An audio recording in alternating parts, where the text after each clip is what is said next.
నమస్కారం అండి. సుమన్ టీవీకి స్వాగతం. దీపారాధనలో ఎన్ని వత్తులను ఉపయోగించుకోవాలి? పూజ గదిలో ఎలాంటి దేవతా విగ్రహాలను ఉంచుకోవచ్చు? ఉపవాస సమయంలో ఎలాంటి నియమాలను పాటించాలి? ఇలాంటి చాలా విషయాలపైన మనకు సందేహాలు వస్తూ ఉంటాయి. ఇలాంటి సందేహాలన్నిటికీ సమాధానం అందిస్తుంది ధర్మ సందేహాల కార్యక్రమం. ఈరోజు మనతో పాటు బ్రహ్మశ్రీ ప్రవీణ్ శర్మ గారు ఉన్నారు. నమస్కారం గురుగారు. నమస్కారం. గురువుగారు, భోజనం ఎలా చేయాలి? దాని నియమాలు ఏమిటి? ఈ రోజుల్లో భోజనము అనేటటువంటిది చాలామంది నిల్చొని చేస్తున్నారు. పుణ్య కార్యక్రమాలకు వెళ్ళినప్పుడు బఫెట్ అంటున్నారు. బఫెట్లో కూడా నించోనే వడ్డన చేస్తున్నారు, నించొని తింటున్నారు వీరంతా. ఇది మన సాంప్రదాయంలో లేదు. అయితే దీనికి రెండు కారణాలు ఉన్నాయి. ఒకటి ఏంటంటే ఆరోగ్య సంబంధమైనటువంటివి, రెండు దైవీ సంబంధమైనటువంటి కారణాలు రెండు ఉన్నాయి. ఇప్పుడు శ్రీకృష్ణ పరమాత్మ చెప్తాడు భగవద్గీతలో, చతుర్విధాలైనటువంటి పదార్థాలు భోజనం చేస్తారు కదా మనుష్యులు, వారు తినేటటువంటి పదార్థాలన్నిటినీ జీర్ణం చేసేది నేనే, లోపల జఠరాగ్నిగా ఉంటున్నాను. కాబట్టి ప్రాణాయ స్వాహ, అపానాయ స్వాహ, వ్యానాయ స్వాహ, ఉదానాయ స్వాహ అనేటటువంటి మంత్రాలతోటి పన్నుకి తగలకుండా మెతుకులు వేసుకుని ఆ తర్వాత మనము నీళ్లు తాగి మొదలు పెడతాం. సత్వం తత్తేన పరిశించామి అని చెప్తారు యజ్ఞోపవిత సంస్కారం జరిగినటువంటి వారు. ఆ తర్వాత గాయత్రి మంత్రం చదివి ఆ అన్నాన్ని మొత్తాన్ని కూడా ఒక రకమైనటువంటి ప్రోక్షణలాగా చేస్తారు, పవిత్రీకరిస్తారు. ఎందుకంటే నువ్వు చేసేటటువంటి వృత్తి ఉద్యోగాలను బట్టి, ఆహారం వచ్చినటువంటి విధానాన్ని బట్టి, ఆహారాన్ని పండించినప్పుడు ఉండేటటువంటి కష్టాన్ని బట్టి ఇన్ని రకరకాలైనటువంటి సంకల్పాలు నువ్వు తినే అన్నంలో నిమిడీకృతమై ఉంటాయి.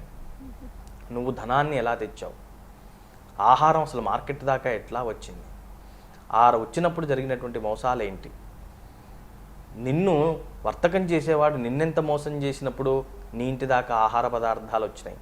అలాగే రైతు పండించినప్పుడు ఆ రైతుకు ఒకవేళ ఆ పంట మీద ఏమీ మిగలక పాపం బాధపడుతూ వెళ్ళిపోయాడా, ఇంతమంది యొక్క కష్టం అందులో ఉంటుంది. ఏ రకమైనటువంటి పాపం జరిగినా అందులో దాగి ఉంటుంది. దాన్ని నువ్వు తింటున్నావు కాబట్టి దాన్ని పవిత్రీకరించుకోవాలి. అప్పుడు అది రోగంగా మారదు.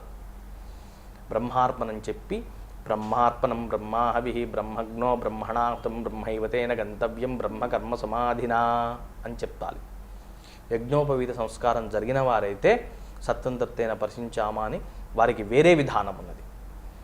లేని వారు ఈ విధంగా చెప్పుకొని బ్రహ్మకు అర్పితం గావిస్తున్నట్టుగా భావించి, ఎందుకంటే ఆయనే చెప్పారు, అహం వైశ్వానరో భూత్వా ప్రాణినాం దేహమాశ్రిత ప్రాణాపాన సమాయుక్త పచామ్యన్నం చతుర్విధం అని చెప్పాడు. 4 రకాలైనటువంటి వాటిని నేనే పక్వం చేస్తున్నాను, వాడెవడో లేడు, లోపల ఉన్నది కూడా నేనే అని చెప్పాడు. కాబట్టి వాడికి నివేదన చేయాలి ముందు. అంటే ఇది ఒక పూజా కార్యక్రమంతో సంబంధించిన వాటికి చక్కగా కూర్చోవాలి. కూర్చొని చాలా పద్ధతిగా చేయాలి. ఇంకోటి, ఇందులో యోగాకు సంబంధించినటువంటిది కానీ ఆయుర్వేదానికి సంబంధించినటువంటి కానీ ఒక రహస్యం ఉంది. బాసం పట్టం వేసుకుని 2 కాళ్ళకి మధ్యలో ఆహారాన్ని ఉంచి తింటూ ఉండటం వల్ల, అంటే ఆ ఆసనమే ఎందుకు వేయాలి, వజ్రాసనంలో కూర్చొని తినొచ్చు కదా, కాలు చాపుకొని తింటానేంటి ఇబ్బంది అంటే, దీనికి కూడా ఒక చాలా ముఖ్య విషయం ఒకటి చెప్పారు.